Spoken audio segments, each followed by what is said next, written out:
afternoon and welcome to the Cactv news this afternoon. We're bringing you news in brief. My name is Shegun White. In the news this afternoon, we bring you the news from Benue State. The commissioner of Benue State has been relieved and is unharmed, and no ransom has been paid. In a recent development, the Benue State government confirmed the safe release of Matthew Abo, the Commissioner of Information, Culture and Tourism, who was abducted by gunmen on September 24, 2023. Abo was reunited with his family in Sankera, Benue State, with no reported ransom involved. The government commended the efforts of security operatives and emphasized a zero tolerance policy for criminal activities within the state. Alright, before we continue in the news, we'd like to bring you footage of the news trending yesterday of involving the minister that slumped at the National Assembly shuttle when they were being screened yesterday. And we also noticed the passing away of a journalist of Tribune newspaper. We'll bring you the short clip right now. Please stay tuned as we take the short clip. He's a seasoned administrator from his resume as presented. He's also somebody who has understood the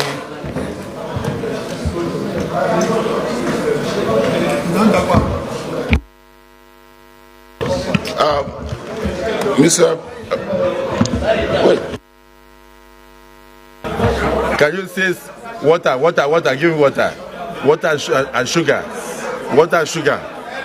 Get sugar and water. Is there? Where is Dr. Wale?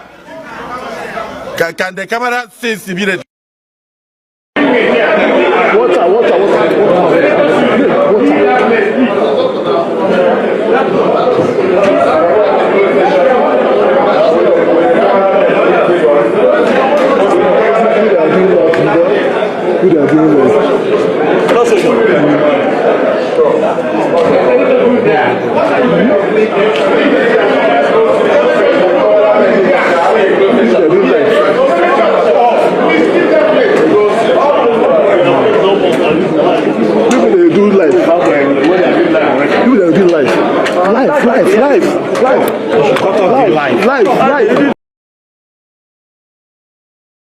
Alright, so that was a clip of the minister Abbas Balarabe that slumped yesterday, but thankfully he was regained to consciousness and came back to. Abubakar is set to hold a press conference today to address the findings of his legal team regarding President Bola Tinubu's academic records released by the Chicago State University. The academic records were released by the university and confirmed Tinubu's attendance. This development comes after legal maneuvers surrounding the release of these records, adding a new dimension to their political implications. Atiku is expected to file these documents at the Supreme Court as part of his ongoing election appeal against Tinubu. Devastating glacial lake burst in India claims 10 lives and leaves 102 missing. A high altitude glacial lake burst triggered a flash flood in India, resulting in at least 10 casualties and leaving 102 individuals missing. The violent flooding caused several damage to roads, bridges and districts in northeastern India. Climate scientists emphasize the escalating threat of glacial lake flooding due to global temperature rise and glacial melt across the Himalayan mountain range. The disaster highlights the urgent need for climate action to mitigate such unpredictable and devastating events. The NTI plans a one-year mandatory teacher internship program. The National Teachers Institute (NTI) announces a mandatory one-year teacher internship program set to commence in January 2024, aiming to enhance teacher preparation and professionalism. The program, in partnership with the Teachers Registration Council of Nigeria, aligns with the theme of the 2023 World Teachers Day, the teachers we need for the education we want. The global imperative to reverse the teacher shortage. The initiative underscores the necessity for a structured approach to teaching, promoting quality education through practical knowledge and skill development for aspiring educators. And by the way, today is World Teachers Day, and we say congratulations and happy Teachers Day to all teachers all over the world, because as is the general saying, no profession is recorded or can ever occur without a teacher. Now we go to business news.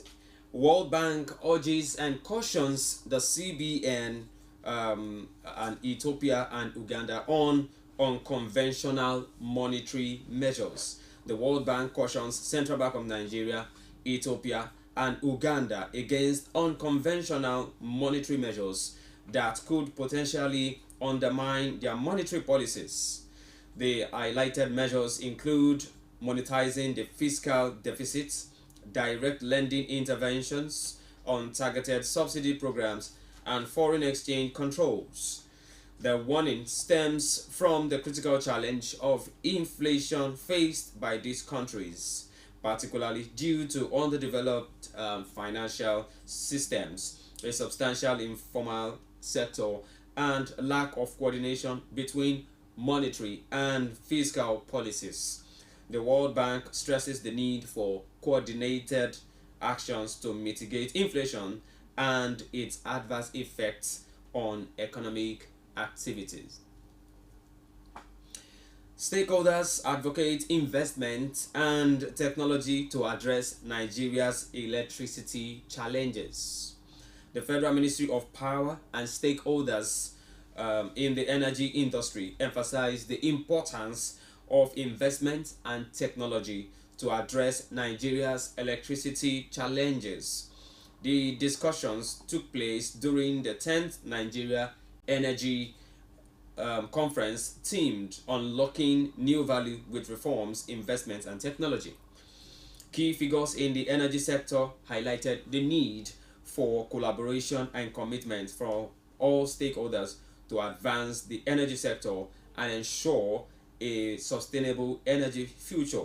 Minister of Power Adebayo Adelabu expressed confidence in changing the narrative in the power sector and achieving substantial power generation growth with a target of 20,000 megawatts by 2023 and ambitious medium and long-term targets. The emphasis was placed not only generating power but also ensuring transmission efficiency and distribution to meet the needs of electricity consumers in the country. So also in the business news, All On and Oxano commissioned 100 megawatt solar panel factory. All On, an impact investment company funded by Shell, and Oxano Solar Nigeria Limited have officially commissioned a fully automated 100 megawatt solar photovoltaic module assembly factory in Ibeju-Lekki, Lagos. This facility, financed by All On's $2 million investment in Oxano Solar in 2021, signifies a significant leap in the growth and development of the renewable energy sector. The commissioning marks a transition from Oxano Solar's previous 10 megawatt semi-automated solar panel production plant to a cutting-edge, fully automated 100 megawatt assembly and production factory. The move is part of All On's commitment to inspire local manufacturing within the Nigerian renewable energy sector and drive affordability and accessibility of solar products. Also in maritime, dirty fuel affecting shipping in Africa, says Abuja MOU.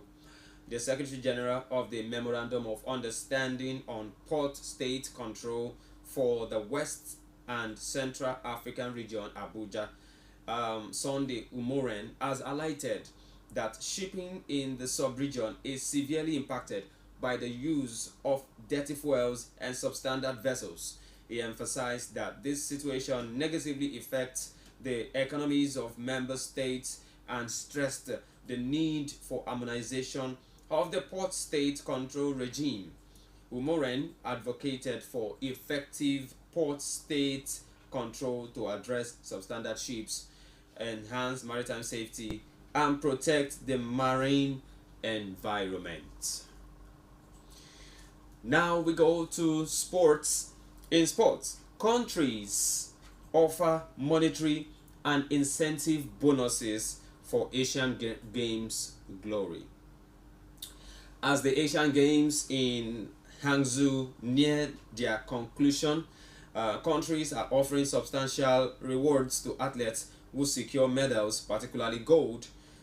India offers $36,000 for a gold medal, a significant sum in a country where many live below the poverty line. Additionally, Olympic and Asian Games medalists in India can secure government jobs, providing a stable income. Other countries such as Singapore and Indonesia provide monetary incentives or homes to medalists, highlighting the substantial reward associated with athlete success. FIFA has appointed officials for Nigerian versus Saudi Arabia friendly. FIFA has designated Portuguese referee Luis Godinho to officiate the international friendly between Nigeria and Saudi Arabia at Estadio Municipal de Portimao on October 13 in Portugal. The match is set to kick off at 5 p.m. local time. Godinho will be supported by assistant referees Bruno Jesus and Thiago Costa, while Miguel Nogueira will serve as the fourth official. Helder Cavallo will manage the VAR and assisted by Bruno Vieira. This match marks the second encounter between the two countries, with their previous meetings resulting in a scoreless draw ahead of the 2010 FIFA World Cup. Also in the transfer news, Brighton is eyeing January move for Wilfred Ndidi. Brighton and Hove Albion are considering making a move for Nigerian midfielder Wilfred Ndidi during the January transfer window, as reported. Ndidi, currently playing for the Sister City in the English Championship under manager Enzo Maresca, has yet to extend his contract with the club, making him eligible for free transfer next summer if he doesn't sign a new deal by January 1, 2024. Football transfer expert Ekrem Kuno revealed Brighton's interest in the defensive midfielder, who has been excelling in his new number 8 role at Leicester City. Despite a link to Nottingham Forest in the previous summer transfer window, the deal did not materialize. Okay, so that's it from us from the Cactv news this afternoon. We thank you for staying tuned with us and always staying glued to your TV as we bring you seasoned and up-to-date news from around the Federation and around the globe.